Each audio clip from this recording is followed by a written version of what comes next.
So our goal for our video today is to be able to find the greatest common factor, the GCF, and the least common multiple, or the LCM, using a division ladder. And the skill of using a division ladder is far more efficient than using lists, which is what we've done so far, but your minds are about to be blown. This is going to make your life so much easier. So you have already read through your directions quietly to yourself. So we're going to go ahead and do a couple of example problems here. Yes, sir? All right, so we're going to start right here. So you should have your pencils out, and you're going to write down what I have as well. So we're going to start by finding the least common multiple of the numbers 24 and 36. We're also going to find the GCF. This is going to help us to find both. So the first thing that we're going to look for is a factor that both 24 and 36 have in common. Yeah. I think 24 and 36 share 2. They do. You're exactly right. I'm going to start off with, we could start off with 6. We could start off with 2. I'm going to start off with 6 today. But whichever one we started off with, we would still get the same answer. So I'm going to say 24 divided by 6, and I'm going to put a 4 right there. Okay. And then we could do 36 divided by 6, and that would be 6. Okay. Now we're going to find another factor other than 1 that both 4 and 6 have in common. Yes, Cassidy? They both have 4, no, not really, but like 24 and 36. So what about 4 and 6? Just 4 and 6? 2. So I'm going to write 2 right here. So I'm just going to look at this row right here. So 4 divided by 2 is 2, and 6 divided by 2 is 3. Now at this point, guys and gals, I'm going to stop. Okay? Because the only factor that 2 and 3 have in common is 1. I saw 1 in the background. Yeah, they only have 1 in common, so I'm going to stop there. And so now I can find my greatest common factor and my least common multiple. To find the GCF, I'm going to multiply the factors in this row. I guess that's actually a column. So my GCF would be 6 times 2, which would be 12. Okay? And I got that by multiplying my factors in this row. Now, do you guys have any questions about that? Yeah. Why would you multiply 6 times 2? So these were the factors that I was able to take out of my 2 numbers where I was looking to find the GCF. Yeah. If we did it with a list, would we get the same number? Yes, if we did it with a list, we would definitely get the same number. It would just take us a while longer. But yeah, so this is just a more efficient strategy. And on your work later today, you're going to get to do a list, and you're going to see that they'll be the exact same answer. Yeah.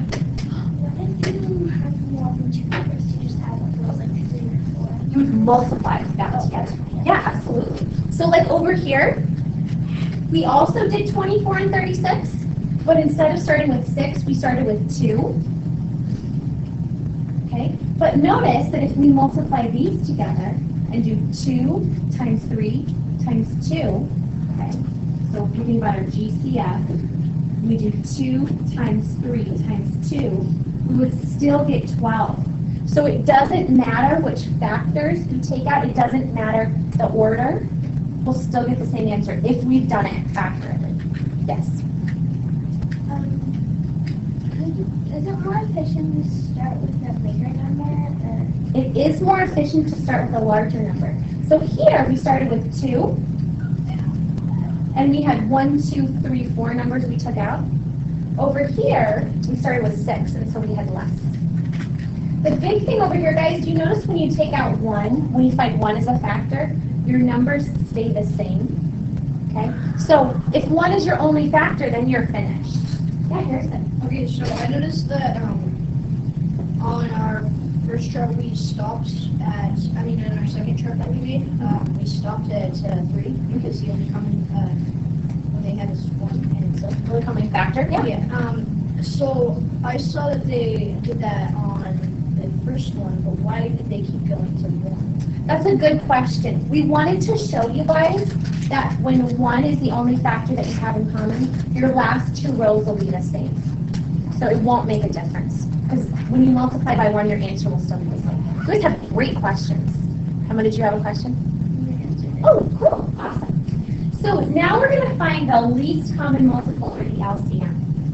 So one way we can do that is to multiply 24 times 3. The other way we can do that is to multiply 36 times 2. So 2 times 36 or 3 times 24. And I'll tell you, we'll get the same answer no matter what we do. So our LCM, we can think of it as 24 times 3, which is 72, or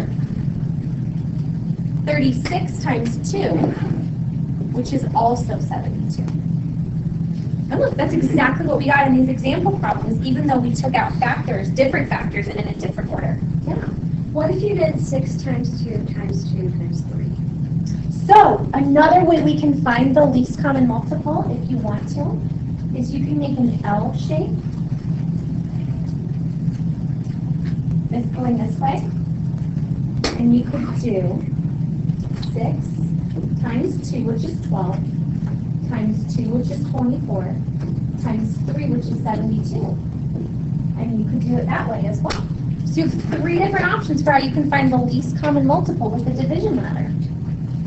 All right, let's go to example problem number 2 at the bottom of your page.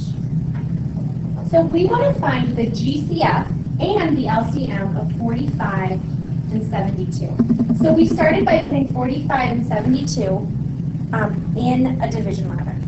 Okay, now we need to find a common factor of both 45 and 72. What do you think it is?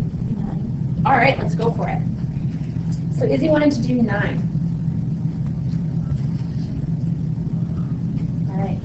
What's 45 divided by 9? Hey, you tell me. 5. What's 72 divided by 9? 8.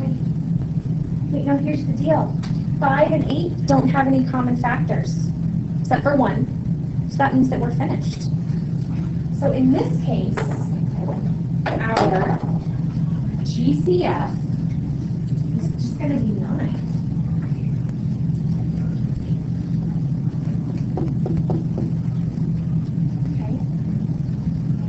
Okay. And if we look at our LCM, we could either do 5 times 72 or 45 times 8. So LCM, and I'm going to go ahead and stack this to figure out, and I like to multiply by 5, so I'm going to choose to do 72 times 5. So 5 times 2 is 10. 5 times 7 is 35, plus 1 is 36. So my LCM would be 360.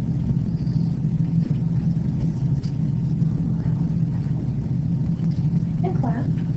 Why did we stop at 9 again? We stopped at 9 because 5 and 8 don't have any other common factors, except for 1. So when you get to a place where they have no more common factors, then you can stop. Test it.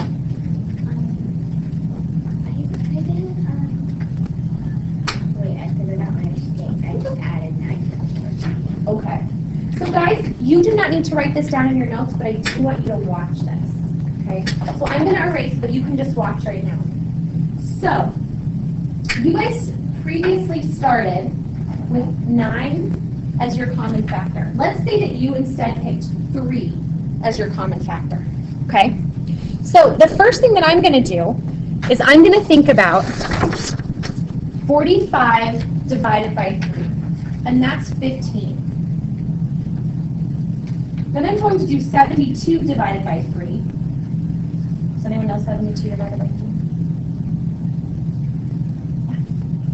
Yeah, good job. Okay, Now, I am not finished because 15 and 24 still have a common factor. They have 3 as a common factor. So 15 divided by 3 is 5. 24 divided by 3 is 8.